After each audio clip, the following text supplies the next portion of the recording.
Men oldimga trader deysizlarmi? Shu bo'yicha juda ko'p bor yigitlar keldi. Yaxshi soppa-sog' yigitlar. Men ularga aytdim, menga qaranglar. Bir foydali hunar qilinglar. Hozir o'qimaganmiz. O'qing, 1 yil o'qing. O'qing, 1 yil, 6 yil, 6 bir kichkina bo'lsa ham hunar o'rganing. Odamlarga manfaat keltiradigan bir narsa taqdim qilib pul toping. Nimaga siz qimorni singari pul topishga intilasiz? Yigit kishisiz, sog'lomsiz.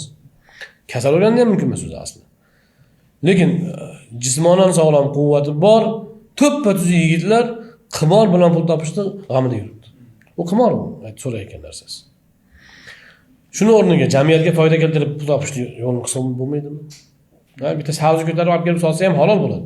Shuning uchun Rasululloh alayhisolatu vassalom aytganlarki, kishi yeydigan rizqining eng pokizasi o'z mehnati bilan topgandir degan.